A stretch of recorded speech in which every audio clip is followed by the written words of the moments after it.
যিনি lieutenant colonel ডালিম বীর উত্তম, তিনি আমাদের সাথে উপস্থিত আছেন। আমি এই আপনারা সারা দেশের মানুষ যে অধীর আগ্রহ নিয়ে অপেক্ষা করছেন, আমি আপনাদের এই আগ্রহের সেই সময়টা আর বাড়াতে দিতে চাই না। আমাদের এই জাতির সূর্য সন্তান, যিনি আপনারা 2024 সালের স্বাধীনতা দেখেছেন, 1975 সালের যে স্বাধীনতা, সেই স্বাধীনতা এনে দিয়েছিলেন আপনারা যে মানুষটিকে দেখছেন, সেই মানুষটি জনাব মেজর ডালিম। আমি আপনাকে মেজর ডালিম বলেই চিনি, কারণ আপনার জীবনের সবচেয়ে যে পুণ্যের কাজটি করেছিলেন সেটা মেজর ডালিম হিসেবেই করেছিলেন, যে কারণে আপনাকে আমরা মেজর ডালিম হিসেবেই ডাকতে স্বাচ্ছন্দ্য বোধ করি। আপনি জাতিকে অ্যাড্রেস করতে পারেন। ধন্যবাদ ইলিয়াস। আজ অনেক বছর পর দেশবাসীকে আমার তরফ থেকে, বিশেষ করে নতুন প্রজন্মের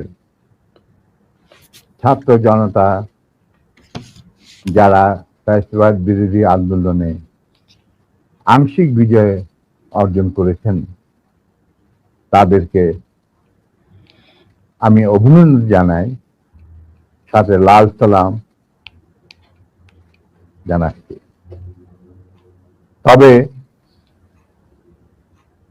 বিপ্লব একটা সমাজে, যে কোনো রাষ্ট্রে একটি চলমান প্রক্রিয়া। সেই অর্থে তাদের বিজয় কিন্তু এখনো পুরোপুরি ভাবে অর্জিত হয়নি। তার জন্য আরো সংগ্রামের প্রয়োজন। পুরোপুরি ভাবে অর্জন করার পর তাদের এমন একটা অবস্থানে থাকতে হবে যেখান থেকে তারা নীতি নির্ধারণ করতে পারবে। তাদের যে ইচ্ছা, চাহিদা, প্রত্যাশা, যার সাথে জনগণের প্রত্যাশা চাহিদা মিল রয়েছে, সেটা বাস্তবায়ন করার দায়িত্বটাও কিন্তু তাদের নিজেদেরই করতে হবে। তাদের দায়িত্ব অন্য কোনো মানুষ এসে করে দেবে না। সে যত বড় স্কলারই হোক, যতগুলি মেডেলের অধিকারী হোক, আমার দীর্ঘ জীবনের অভিজ্ঞতা বলে যে বিপ্লবী যে লক্ষ্য থাকে, সেই লক্ষ্য একমাত্র বিপ্লবীরাই সাধন করতে পারে, অর্জন করতে পারে। সেই জন্য তোমাদেরকে এখনই ঘুমিয়ে পড়ার সময় ঘুমিয়ে পড়লে চলবে না, সজাগ থাকতে হবে। আগামী দিনে যত কঠিন সংগ্রামই হোক, সেই সংগ্রামে আল্লাহর উপর ভরসা করে তোমাদের যুদ্ধে ময়দানে পাথরের মতো, ইস্পাতের মতো লৌহ কঠিন প্রত্যয় নিয়ে দাঁড়াতে হবে যে আমরা এই সংগ্রামে জিতবই, বিপ্লবকে সফল করব এবং জনগণ এবং তোমাদের যে আশা আকাঙ্ক্ষা, একটা সুখী সমৃদ্ধ বাংলাদেশ গড়ে তোলা। এই ভারতীয় সম্প্রসারণবাদী হিন্দুত্ববাদী ভারত, যার কবজায় আমরা প্রায় চলে গিয়েছি, সেই অবস্থান থেকে সেই ৭১ মতো আরেকটি স্বাধীনতা আমাদের অর্জন করতে হবে। তা না হলে তোমাদের বিপ্লব ব্যর্থতাই পর্যবেসিত। আমি এর বেশি কিছু আর বলতে চাই না। স্যার, সরাসরি মানুষ এই 50 বছর যে প্রশ্নটা আপনাকে করার জন্য অপেক্ষায় আছে, আমি মনে করি 75 কেন হয়েছিল স্যার? ইলিয়াস, 75-এ তোমার কি বয়স ছিল আমি জানি না, তবে আমার জন্ম হয় নাই স্যার। হ্যাঁ, তবে 75-এ যে মুজিব 70-এর ইলেকশনের সময়, 72-এর আগে, মানে 71-এর মুক্তি সংগ্রাম শুরু হওয়ার আগে তার চরিত্র ছিল এক ভিন্ন প্রকৃতি।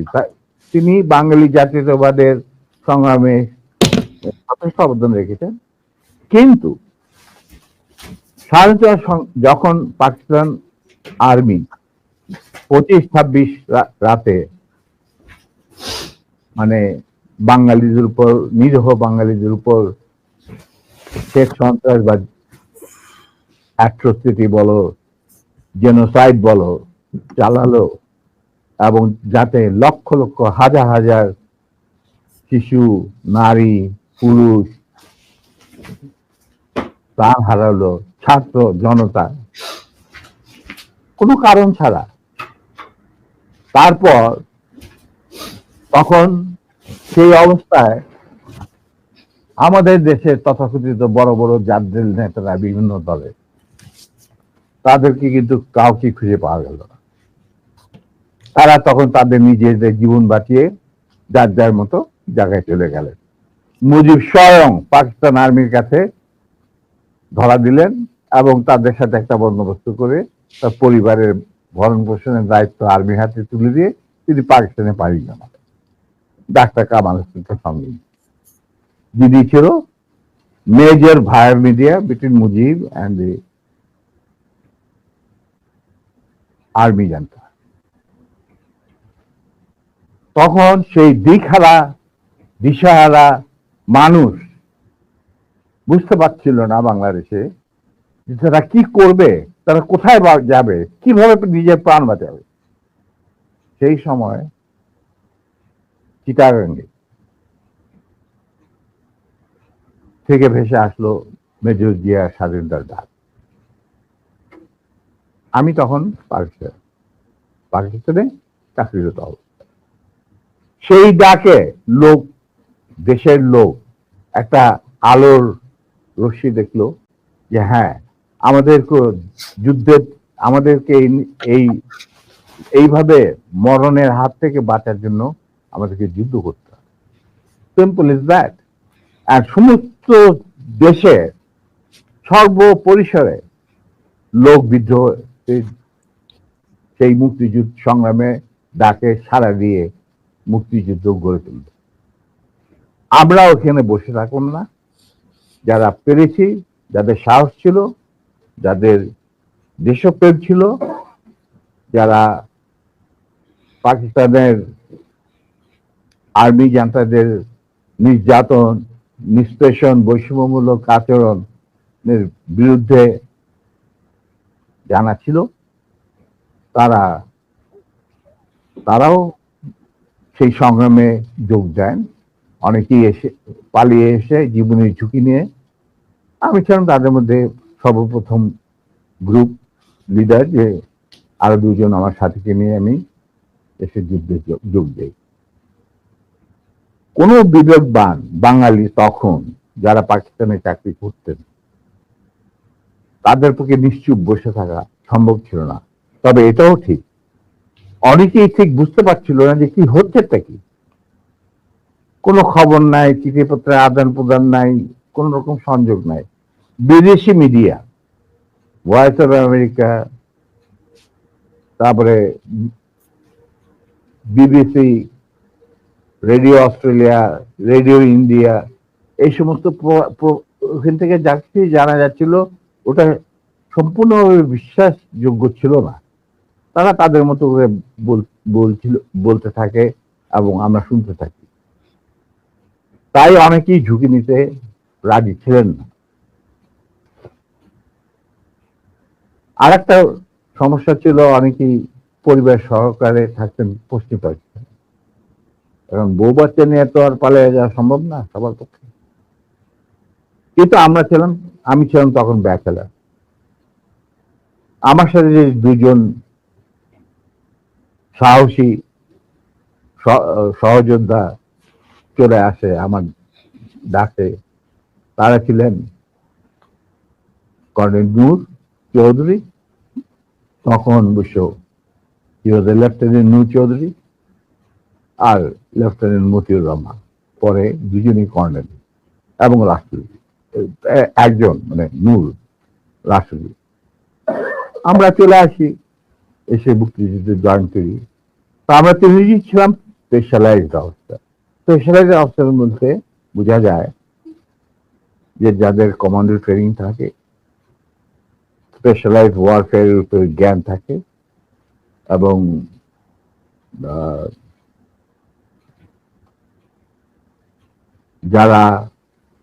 যাদের ইন্টেলিজেন্স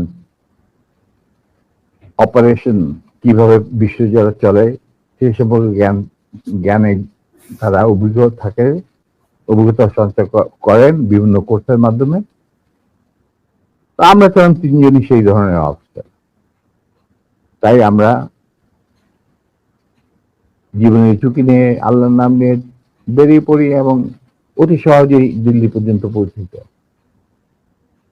এবং সেখানে আমাদেরকে রিসিভ করা হয়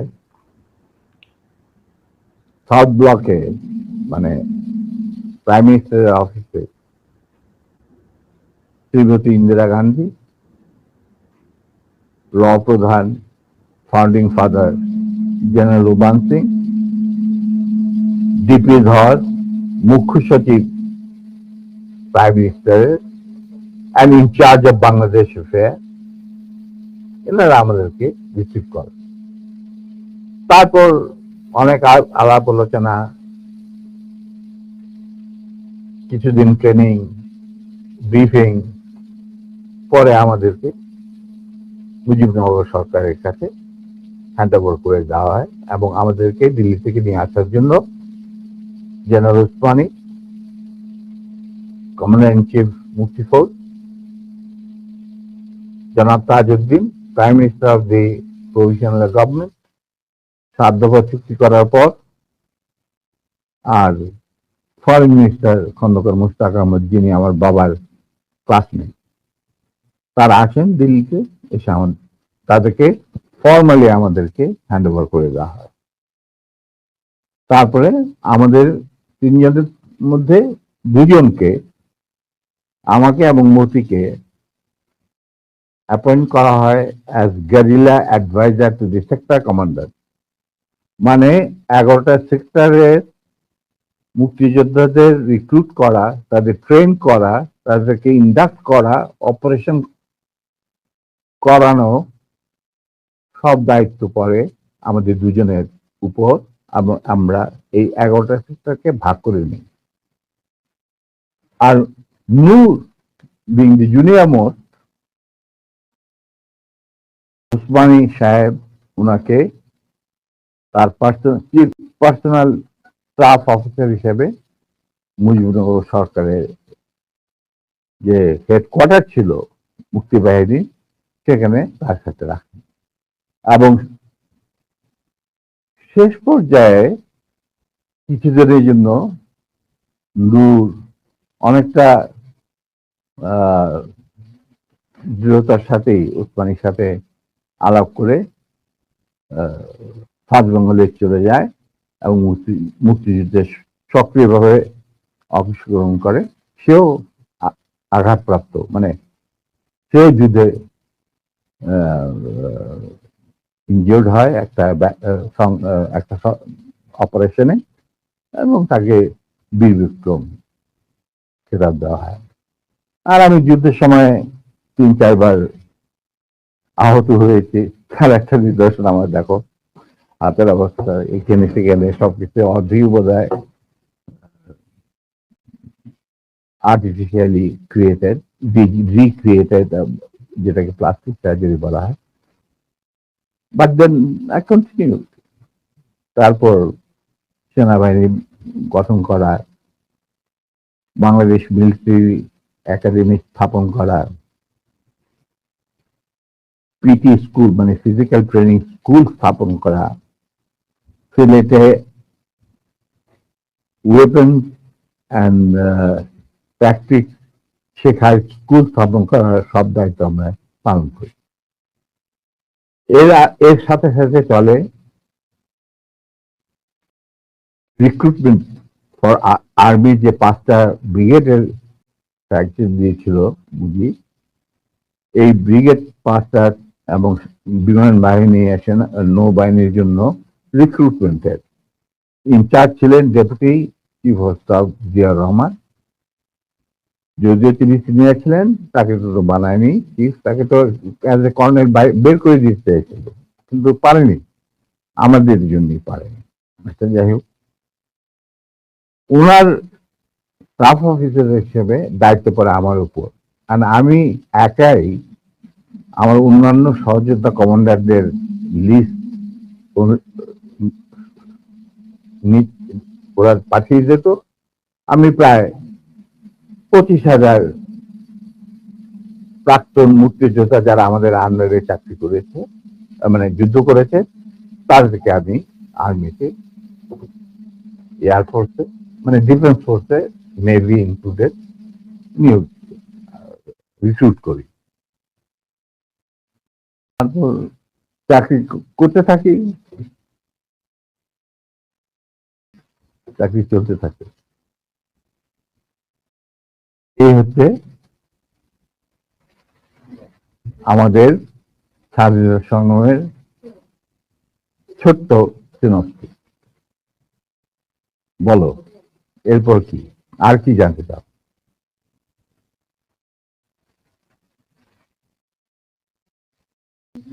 দুঃখিত না, এরপরের যেই আমার মূল প্রশ্নটা ছিল যে কোন পরিস্থিতিতে 75-এর 15ই আগস্ট হলো?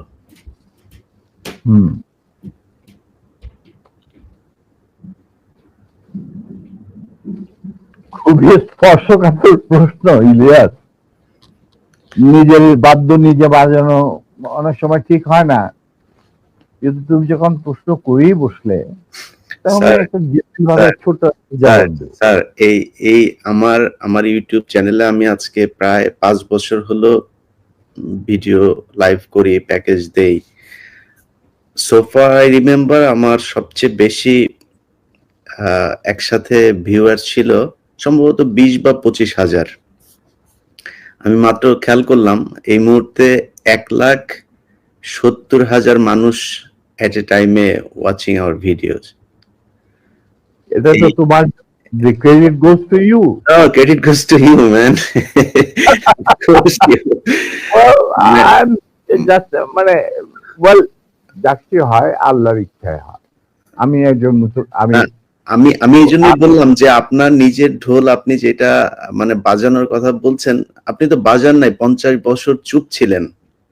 যেই স্বাধীনতা আপনারা এনে দিয়ে গিয়েছেন, সেই স্বাধীনতা না আসলে তো আজকের শেখ হাসিনা যে অবস্থায় দেশকে নিয়ে গিয়েছিল, সেই 75-এর পরে আর হয়তো 2-1 বছর লাগতো শেখ মুজিবের সেখানে নিয়ে যেতে।